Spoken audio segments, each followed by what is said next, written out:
outro exemplo de formulação de problemas utilizando programação linear inteira. Agora o exemplo é de um problema de escalonamento, um problema de scheduling. E esse problema aqui é conhecido como scheduling com janela de tempo, certo? Então, uma instância desse problema aqui eu vou ter um conjunto T de N tarefas. E aí, cada uma das tarefas, ela vai ter um prazo de início, que eu estou chamando aqui de RT. Então, essa tarefa ela só pode ser iniciada a sua execução num tempo maior ou igual a RT. Ela vai ter uma duração, que é dada por esse outro valor aqui, que é LT, e a gente tem um deadline, um prazo para você concluir essa tarefa que eu estou chamando aqui de DT. Todos esses valores aqui, RT, que é quando uma tarefa pode iniciar, a duração dela, LT, e o deadline dela, DT, são inteiros não negativos. E aí o problema é decidir se existe um sequenciamento viável de todas as tarefas que estão nesse conjunto T, certo? E eu estou considerando aqui o caso onde eu tenho uma única máquina. Então, essas tarefas todas vão ser executadas em uma única máquina. Além disso, tem um detalhe que eu estou assumindo uma execução não preemptiva, certo? Então, quando você começar a executar uma tarefa, você tem que executar ela até o fim. Você não pode parar ela na metade, começar a executar uma outra tarefa e depois voltar a executar a tarefa que você estava executando anteriormente. Então, como é que eu posso modelar esse problema como um problema de programação linear inteira, que é decidir se existe um sequenciamento dessas N tarefas em uma única máquina, respeitando as restrições de início de tarefa, de deadline de cada tarefa, é, utilizando programação linear inteira. Então, vamos decidir esse problema utilizando programação linear inteira. Então, eu vou ter dois tipos de variáveis aqui. Então, um primeiro conjunto de variáveis é para cada uma das tarefas, eu vou ter uma variável sigma_t que vai indicar o tempo de início de execução dessa tarefa T, certo? Então, esse sigma_t vai me dizer, essa tarefa começou num determinado instante sigma_t. Além disso, para poder representar corretamente uma solução para esse problema, eu vou usar um outro conjunto de variáveis, que vai ser para pares de tarefas t e t', que ela vai indicar, é uma variável binária, ela vai indicar se uma tarefa antecede a outra tarefa ou não. Então, ytt' vai ter o valor 1 se t é executada antes de t' no meu sequenciamento e 0 caso contrário. Então, eu tenho esses dois conjuntos de variáveis. Uma sigma_t para cada tarefa, indicando o tempo de início da tarefa t. E para cada par de tarefas t e t', eu tenho a variável ytt', que vai indicar se a tarefa t é executada antes de t' no sequenciamento. Ela vai ter valor 1 se isso for verdade e 0 caso contrário. Então, vamos ver como é que eu posso agora escrever as restrições do meu problema utilizando essas variáveis.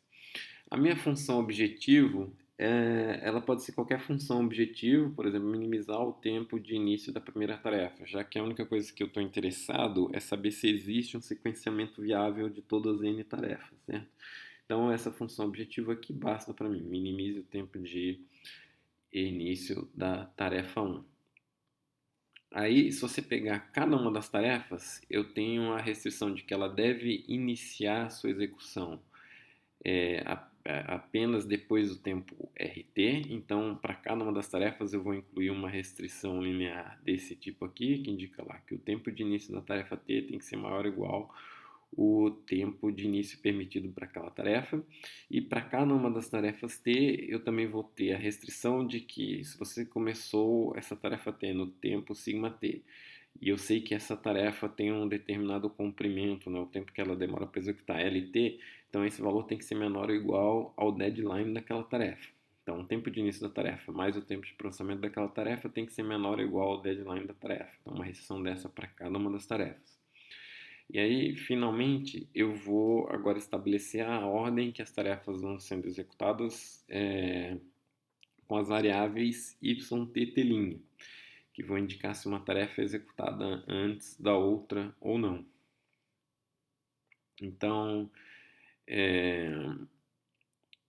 eu vou ter aqui esse outro conjunto de restrições, onde, então, para cada par de tarefas tt' eu tenho uma variável ytt', certo?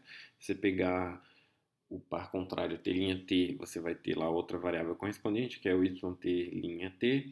Então, eu sei que essa primeira restrição aqui, ela está indicando que ou o t é iniciado antes do t'. Quando eu digo iniciado antes, não quer dizer que é imediatamente antes, certo? Então, ela foi executada anteriormente à t'. Ou a tarefa t' foi executada anteriormente a t. Então, somente uma dessas duas variáveis aqui pode ser 1. Na verdade, exatamente uma delas vai ter que ser 1. Do jeito que está aqui essa restrição, eu estou forçando ou t executado antes de t' ou t' executado antes de t. Certo? Então, ytt' mais yt' igual a 1 vai forçar que ou t seja executado antes de t' ou o contrário, t' executado antes de t. Tá bom. Aí agora, imagina inicialmente que esse m é um valor bem grande. Vamos pensar aí como sendo infinito. Aí vamos pensar o que essas duas restrições aqui elas estão garantindo. O que eu quero garantir com essas duas restrições aqui é que o instante de início de uma determinada tarefa, se ela for, se você decidir, por exemplo, que a tarefa T é executada antes de t'. Então você vai executar T primeiro por uma determinada quantidade de tempo aqui e t' vai ser executado só depois, certo? Então, essas restrições aqui vão garantir que o tempo de início de t' tem que ser maior ou igual ao tempo de início de t mais o comprimento. Então, aqui seria o tempo de início de t mais o comprimento dessa tarefa aqui, que é o lt, certo? Então, estou colocando essas restrições para garantir isso, que o tempo de início de t', que vai ser lá o sigma t', ele tem que ser maior ou igual ao tempo de início de t mais o lt se o t foi executado antes de t'. Porque vamos pensar, se eu só incluir esse conjunto de restrições que estão aqui em cima, ele só está me garantindo, o tempo de início de uma tarefa vai ocorrer depois do rt e o tempo de início dela, mais o período de execução dela é menor ou igual ao deadline.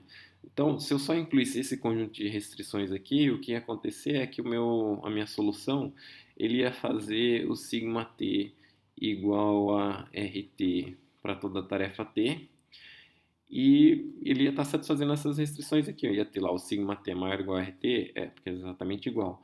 Aí o sigma t mais lt menor ou igual a dt, se a gente assumir que faz sentido a solução, a instância dada na entrada, então esse aqui é o menor tempo de início possível de uma tarefa, então você pegar esse tempo, mas o LT ele tem que ser menor ou igual ao deadline T, certo?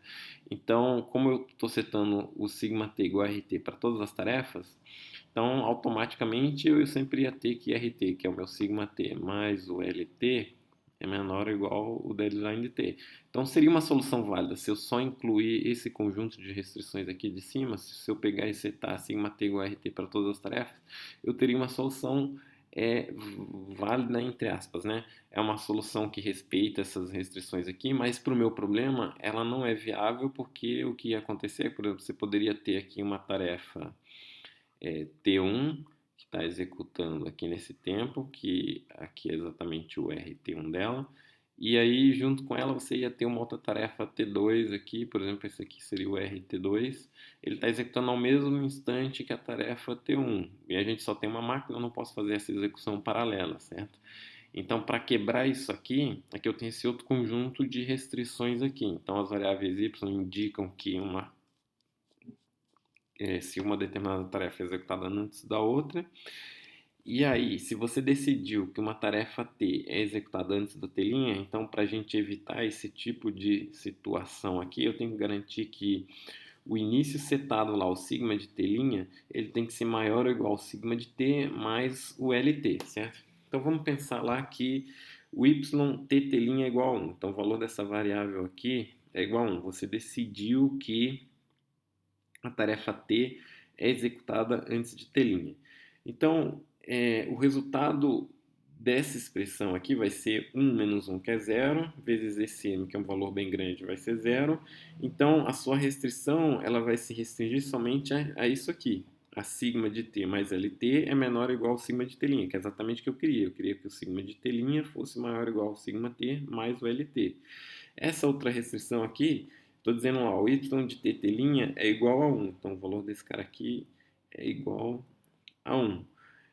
Nessa outra restrição aqui, esse valor aqui, m, é igual a infinito, então ele está dizendo ao sigma de t, que é o início de t, que é esse valor que está aqui, mais infinito tem que ser maior ou igual a isso aqui. Então, isso sempre vai ser verdade, porque aqui eu vou ter um valor de infinito, ele sempre vai satisfazer isso aqui, certo?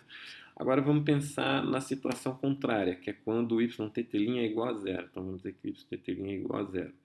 Então, nesse caso, o que você quer é o contrário aqui. Eu estou forçando a variável, a tarefa t' ser executada antes da tarefa t. Então, o valor dessa variável é zero e dessa outra variável aqui também é zero. Então, se ytt' é igual a zero, quer dizer que o t' aqui é executado antes de t, certo? Então, o valor dessa variável aqui é zero. O valor dessa expressão aqui vai ser m. Então, ele vai indicar lá o sigma de t', que é o início de t' aqui, mais infinito é maior ou igual a esse? Bem, sempre vai ser verdade, porque esse cara aqui mais infinito vai ser maior ou igual ao tempo de início de t mais o sigma de t'. Agora, o que vai ficar ativo nesse caso aqui é essa outra restrição aqui, porque como esse cara aqui é zero, esse m vai desaparecer e a restrição que vai ser imposta é essa aqui, o sigma de t, que é o início da tarefa t, tem que ser maior ou igual ao início de t' mais o tempo de processamento de t'. Então, o conjunto dessas duas restrições aqui, eles agem de tal forma que somente uma dessas restrições está ativa em um determinado momento. E a restrição que vai estar ativa é aquela que vai ser indicada por essa variável aqui. Se ytt' for igual a 1, quer dizer que o t que é iniciado antes de t', então quem vai ficar ativo vai ser essa restrição aqui, e aí vai ser forçado que o tempo de início de t' seja maior do que o tempo de início de t mais o tempo de processamento de t. Agora, se essa variável aqui for igual a zero, então essa restrição aqui ela vai ficar irrelevante, porque o m aqui tem valor infinito, e o que vai ficar valendo vai ser essa restrição aqui de baixo, onde então t' está sendo executado antes de t, então eu tenho que o sigma de t tem que ser maior ou igual ao sigma de t' mais o L de t', certo? Então, esses dois conjuntos de restrições aqui, eles vão aparecer sempre em pares, então você vai sempre colocar, na realidade, essas três restrições aqui para cada par de tarefas do seu modelo, mas eu sei que se você olhar esse par específico aqui, essas duas restrições para cada par de tarefas, em uma determinada solução, somente uma dessas restrições vai estar ativa, dependendo do valor das suas variáveis ytt'. Então, como é que eu removo esse tipo de situação do meu modelo de programação linear inteira? Colocando esse conjunto de restrições que estão aqui embaixo, que vão me garantir que se você setou uma tarefa antes da outra, então os tempos de início das tarefas vão ser estabelecidos de forma correta segundo o problema. Então, eu estou usando esse valor m aqui como infinito, mas na prática você vai usar isso aí como um valor grande associado com o seu problema. Nesse caso, o problema do scheduling aqui, eu poderia usar o maior tempo de finalização possível de uma tarefa, o maior deadline possível de uma tarefa.